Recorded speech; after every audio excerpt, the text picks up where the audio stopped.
अब तने एगो भिखारी ठाकुर के जिला के छाछ के लय कहलो हां सेम टू सेम नहीं कहे के ना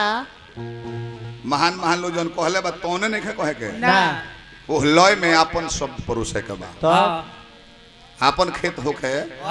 वो लेकिन औरी बढ़िया के होके जमीन लोकता तो बटैया बो सकल अपन आमधा के साफा खड़े वहींगा नहीं खेगा जगह वो कहले बड़े ई हमार सिद्धांत अब बाकी अपन अपन सिद्धांत सब करबा भिखारी ठाकुर जी भोजपुरी के शेक्सपियर कहा गई नहीं कोनो जिला के ब्यास होकस ये ठाकुर जी के लय ना गावल उनकर ब्यास के मोहरे ना लागी आ वही ठाकुर जी के सेम टू सेम के नकल भइल स्वर्गीय गायत्री ठाकुर भिखारी टू लो कहल उनका के आ वो ठाकुर जी के लय गोलर ले गायत्री चाचा कैसे कैसे एह बेरा के लय में वो मिठास नहीं है जन पहले वाला में आ संयोग देखी भिखारी ठाकुर जी दियर में रहे वाला कुतुबपुर दियर आ गायत्री ठाकुर जी दियर में रहले डोभा दियर गंगौली के लगे गौले रहले कि कांधवा कपूतारी सदा गवा सबूतरी रे पुतरी तो हकले के ना तो डोलबो दियरा में मड़ैया रे पुतरी आ तो हकले के ना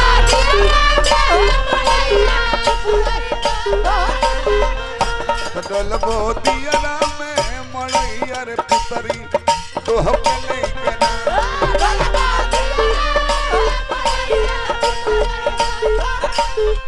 तो बाबा के मुँह सुननी हम तो सबका के चिन्ह तने रूपरेखा से नाम भेजान तने टाइटिल नहीं की जानत अगले मेरा बाबा दू आदमी कोने कि दोनों जना पंडित जी के लड़का हवलो अभी बात तो लोग बाबूजी बताए हम नहीं की जानत हहे में एक जना बबुआ के कितना अपने में इंसल्टिंग करता रहलो कहीं कर माई अंग्रेज के लौंडी रह दादी देखलो हलो 500 में इतना बेचता हूं मत कर लो अपने में बाबा रवा तो महान आदमी है बाबा को लोग समझाई हालांकि रवा में तो हम देखा था कि मैट्रिक से कम पढ़ा लिखल के हुबा ना भाई ना सबे के ग्रेजुएट बा सबे ग्रेजुएट बा शौक है झाल बजावे ला पैसा से मतलब नहीं 8वां फेल बा गोस्वामी जी लिखले बनी और देवता चित्त में धरई हनुमत से सर्व सुख रही नासी रो हरिष पीरा जपति अंतर हनुमत पीरा राम रसायन तुम्हारे पासा सदा रहो रघुपति के दासा सुमरी पवन सुत पावन नामो अपने बस करी राखे रामो एतने ना इहो लिखले बनी अतुलित बल धामम हेम शिलाब दे हम धनुज बल किसानम ज्ञानी नाम अग्रगणम सकल गुण निधानम बाणाधीशम रघुपति प्रिय भक्तम बात जातम नमामि जेकर में हतना क्वालिटी भरल बा धन है एंगा ना होई बाबा धन है हनुमान जी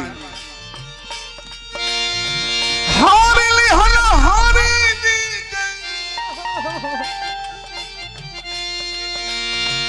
हारी ली हला हारी जी के मन के फिकीरई महावी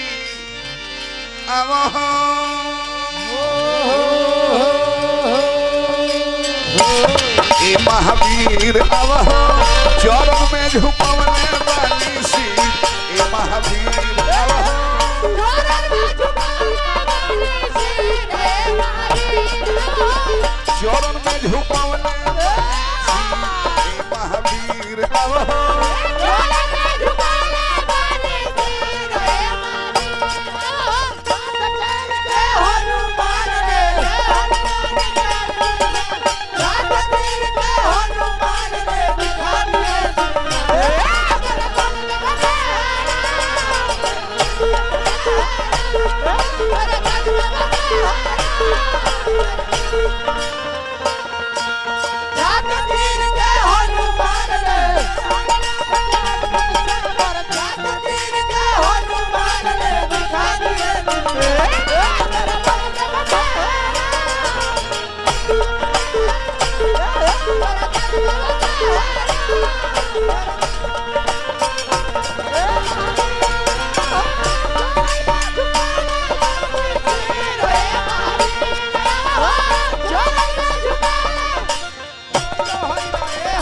हरि लहला हरि जी का मन के फिक्र कहिया मालिक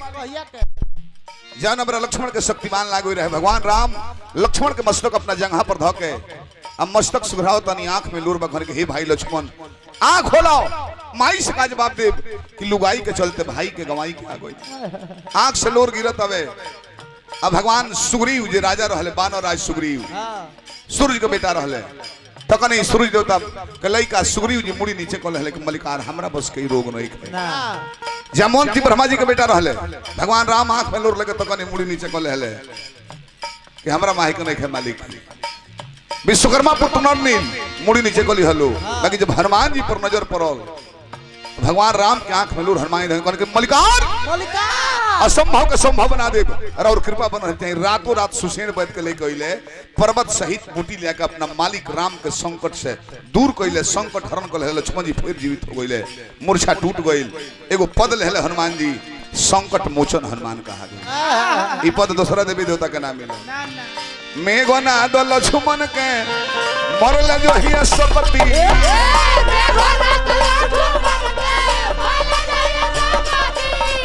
ओह दिन देखौनी बाबा आपन भगती।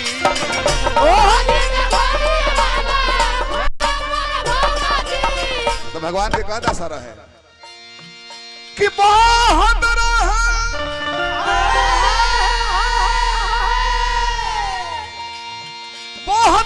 मीर रोहन रघुबीर महावीर आवहो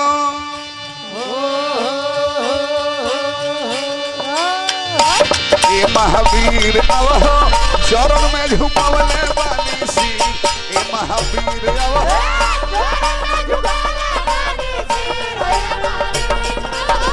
चरण में झुकावले बानी सी। ए महावीर आवहो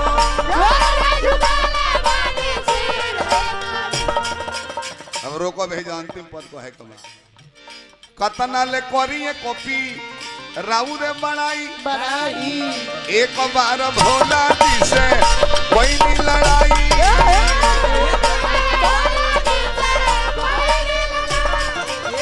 ओहो में विजेता भई रहनी, रामो से लड़नी ओहो में विजेता भईनी। महावीर असहु टाइटल नहीं कर दिया। राम जी शंकर जी दोनों जने से लड़नी, अब बे गद्दा के लड़ले विजेता भी भइल बानी। बाकी केतनो निमन काम करबो ओइ में लोग एक दूगो बाउर निकालिए दी। मुखिया जी अगर वो जीतलो बानी, सभे जानता कि 5 साल राउ राज रही, तब वो 5 गो गाँव में पंचायत में होइलो जीतत ना रहले। हम दूसरा बात जीतल बड़े हम जानता नहीं। तो 5 जना जरूर अगेंस्ट बतिया वाले रहिलो आ सोझवा पहले प्रणाम कर लिलो। रौरे बात बताओ तो नहीं कि अभी औरी वोट से जीता रही तब कमे से जीता। वहींगा हनुमान जी इतना बढ़िया काम करने तब 2-4 गो बानर लोग के मन में चिंता रहे। अपना से तो होखेल रहे ना, बाकी तब कहतो ना ठीक काम नहीं खन कहले हनुमान जी, ठीक हो कोइले बड़े, बाकी बोल के माने ही ना। अब परिचय बा मोदी जी से, तो चापाकल खातिर मुखिया जी के लगे जाए ताकि मोदी जी के लगे चापाकल के पर भी लेके चले कहलो कि गइले हैं वैद्य जी के बोलावे, जाके गोड़ लगते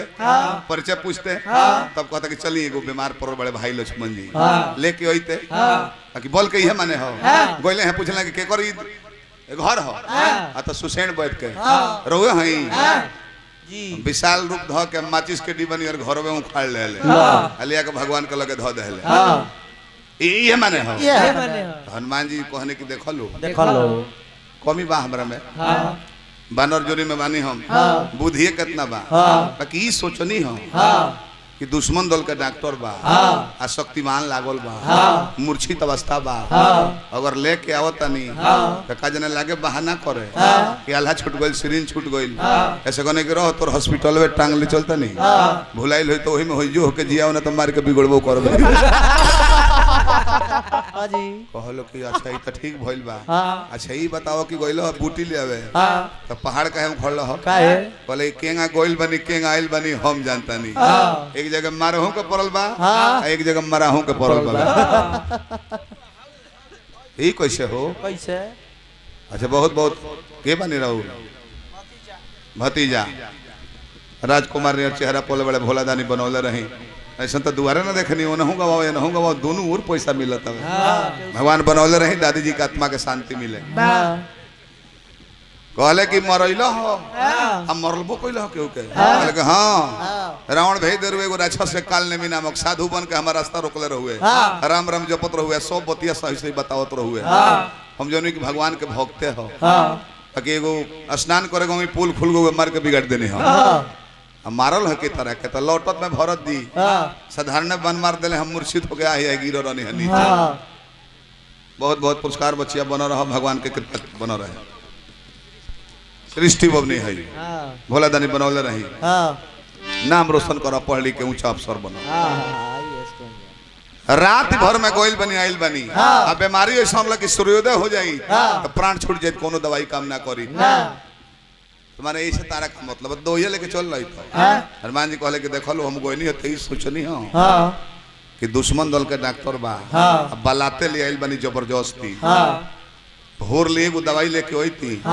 ऐजा ओइला पर लागी कहे कि बीमारी बिगड़ गइल बा संजीवनी बूटी के संगे संगे दो चार गो एंटीबायोटिक बूटी लगी है फिर जैती ले आवे से कोने कि रह मेडिकल स्टोर टांग ले चलो जो को बुझाओ तो को नोच नोच के खियावा जियाव ना तो तोरो को बिगाड़ जाए निमनो बात कहे कहां शादी जरूरी बा के लइकन के दादी श्री के दुकर कहे बापन जिला दोसर जिला फुवर पतरना ऐसे कहता नहीं हमरो पर तोहरे कृपा हो बदला तो कदीर अरविंद के बदला तो कदीर अरविंद के भागवत के लकीर महावीर अब हो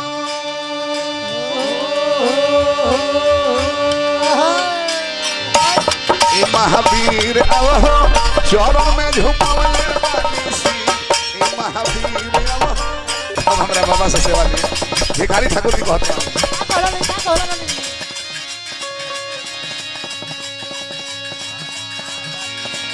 अरे बोला बोला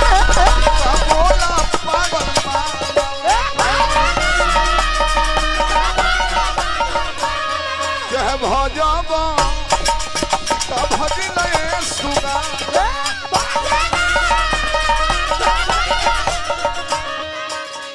श्री सीता